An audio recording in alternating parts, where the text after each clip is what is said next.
Hoje vamos mergulhar numa história que podia ser da nossa avó, do nosso vizinho do lado. Ou quem sabe, a nossa própria história, um dia. Uhum, É a história de quem vive sozinho na terceira idade, não por escolha, mas porque a vida assim o ditou. exato. Com base num texto de uma sensibilidade notável, vamos tentar perceber as nuances desta realidade.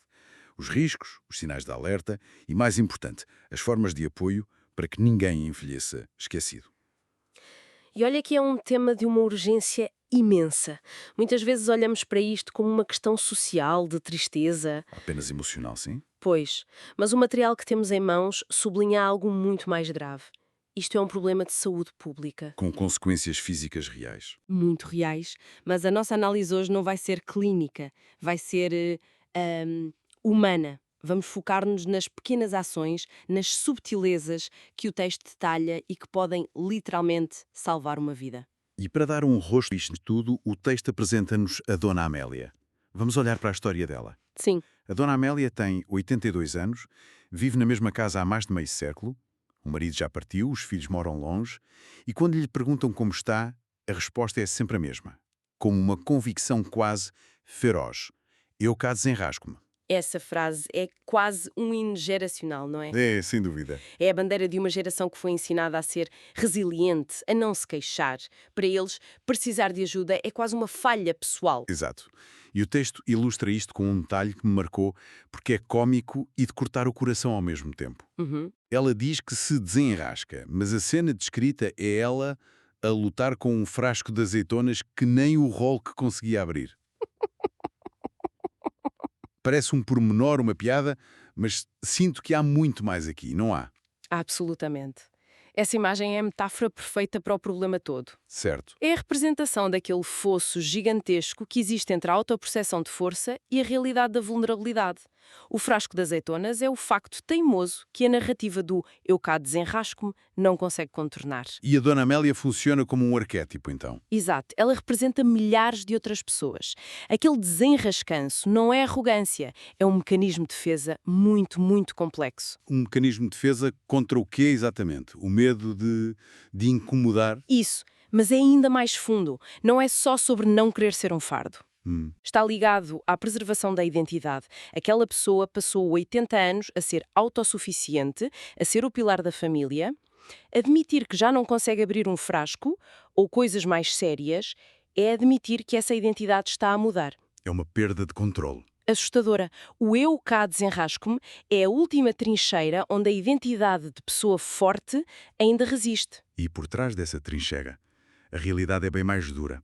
O texto revela que, só neste ano, a Dona Amélia já caiu 2 vezes. Sozinha. Pois.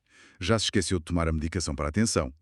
E, talvez o mais pesado, há dias em que a única voz que ela ouve é a da televisão. E aí vemos como a narrativa da independência se desmorona. Sim, As quedas, os esquecimentos, são a realidade que a história do desenrasco se tenta desesperadamente esconder. E, curiosamente, não é só esconder dos outros. é para si própria também? Muitas vezes é. É uma forma de negação, um escudo protetor contra a realidade do envelhecimento. É mais fácil acreditar que está tudo bem do que confrontar o medo do futuro. E a história dela é a ponte perfeita para os riscos maiores, que o texto aponta. Riscos que vão muito para além da solidão como sentimento. Uhum. Fala de perigos muito concretos. Cito, quedas que ninguém vê, de refeições que não se fazem, de consultas que se adiam. E de portas que se abrem a quem não deviam. Cada um desses pontos é um gatilho para uma crise. É um efeito cascata. É um dominó perigoso, lá está. Uma queda que não é detectada pode levar à hipotermia, desidratação. Uma refeição em falta leva à desnutrição, à fraqueza muscular, o que aumenta o risco de outra queda, É um ciclo vicioso. que se alimenta a si mesmo. E tudo começa com o isolamento. E há um detalhe que o texto acrescenta quase como humor, mas que me fez pensar. Fala de televisão que fica sempre no volume 97, porque assim ouve-se melhor. Ah, sim. Confesso que sempre vi isto como uma mania, algo típico dos mais velhos. Mas o texto sugere que há algo mais, não é? Sugere, e é um ponto fundamental como muitas vezes nos escapa. Esse detalhe, quando o ligamos ao isolamento, é incrivelmente revelador. Como assim? Pode não ser só um hábito. Com muita frequência, é um sinal claro de problemas auditivos não diagnosticados. Ah, claro. E a perda da audição é um dos catalisadores mais potentes do isolamento social. A pessoa começa a não perceber as conversas. Em vez de pedir para repetirem, o que a faz sentir-se diminuída, começa a retrair-se. Deixa de ir ao café, evita os almoços de família. Exatamente. O mundo dela torna-se, literalmente, mais pequeno e silencioso. E nesse silêncio, a única companhia que consegue controlar é a televisão no volume 97. Nunca tinha pensado nisso dessa forma. O segredo, então, é aprender a ler estes sinais que parecem triviais. O que nos leva ao ponto seguinte, os sinais de alerta. Exato. E o texto chama-lhes pequenas cenas observáveis, não diagnósticos clínicos. Sim, e a lista de exemplos é muito visual. Fala da casa, antes impecável, que começa a ter um ar de abandono, a desorganizar-se, quase como um episódio de acumuladores. Sim. Ou a roupa por passar que formam uma montanha digna do Everest. Exato. Ou o telefone que toca, toca e ninguém atende. O importante aqui é a palavra acumular. Nenhum destes sinais, sozinho, é uma catástrofe. Certo. Todos temos dias maus. Pois, a questão é a persistência, a combinação. É a mudança em relação ao que era o normal para aquela pessoa. Uma casa que sempre foi um brinco e de repente deixa de o ser. Isso conta uma história. E para além do visual, o texto foca-se nos sinais comportamentais. Aquele "está tudo bem?", dito com um olhar vazio. Essa dissonância, sim. E os esquecimentos que deixam de ser ocasionais para se tornarem rotina. E para ilustrar esta acumulação, o texto usa uma analogia que eu achei perfeita. Diz que estes sinais são como pequenas luzes amarelas no painel do carro. É isso mesmo. Ignora-se uma, ignora-se duas, até que um dia o motor vai abaixo. É uma imagem poderosa. É, mas é tão fácil ignorar essas luzes, não é? Na correria do dia-a-dia, olhamos para a luz do esquecimento e pensamos, é da idade, não é nada. É o nosso próprio mecanismo de negação a funcionar. Porque confrontar o que aquelas luzes todas a pescar significam é assustador e implica uma responsabilidade. Claro. Mas a analogia é forte por isso mesmo. Uma luz amarela pode ser um sensor avariado. Mas quando a luz do óleo, a da temperatura e a do motor estão todas a pescar, sabemos que ignorar não resolve. Pelo contrário. Levam a uma avaria muito maior. Exatamente. O nosso papel enquanto família ou vizinhos é ser o condutor atento que não ignora o painel. Ok, então vimos as luzes a piscar, reconhecemos o padrão, o nosso instinto pode ser correr para lá e tentar arrumar tudo, assumir o controlo. Uhum. Mas o texto argumenta que essa é precisamente a abordagem errada, certo? É a abordagem errada e, paradoxalmente, a que gera mais resistência. A filosofia do texto está numa frase simples. Ajudar não é invadir. Ajudar é estar presente. E essa distinção é a chave de tudo. É. A resistência à ajuda, como vimos com a Dona Amélia, raramente é a ajuda em si.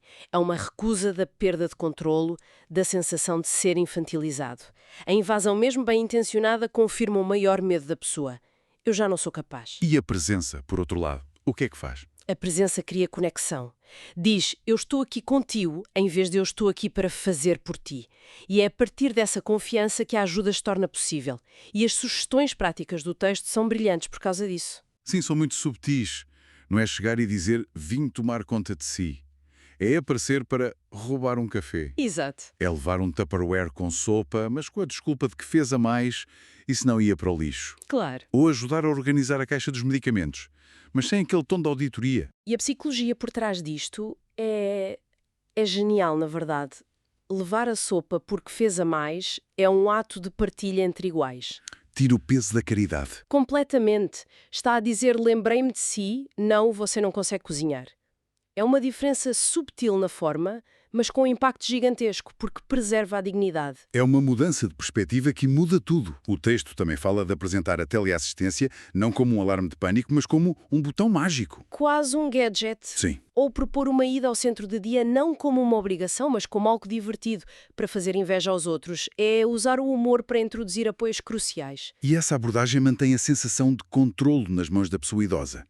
Ela sente que está a tomar uma decisão, a aceitar um convite, em vez de se submeter a um plano feito para ela. Faz todo o sentido. E é assim que se constrói a confiança para mais tarde se poder oferecer um apoio mais estruturado se for preciso. Chegando ao final, a mensagem central do texto ecoa com uma simplicidade poética e muito poderosa. Diz-nos que a solidão não grita, a solidão sussurra. Um silêncio que, para quem o vive, pode ser ensurdecedor. Exatamente. E a conclusão do material não nos deixa com um plano complexo. Deixa-nos com um apelo à ação que é suave, mas urgente. Uhum. Cito uma última vez. E às vezes basta uma visita, uma chamada, um gesto pequeno para transformar o dia ou a vida de alguém. Não se pede muito, apenas atenção. O que nos deixa, talvez, com uma reflexão final. Se a mensagem é sobre a importância de escutar os silêncios, de prestar atenção aos sussurros. Sim, a pergunta que fica é esta. Na agitação do nosso dia-a-dia, qual é o sussurro que podemos não estar a ouvir? Na nossa vizinhança, ou talvez até na nossa família? E que pequeno gesto, que não nos custa quase nada, um café, uma sopa a mais, poderia de facto mudar tudo para essa pessoa?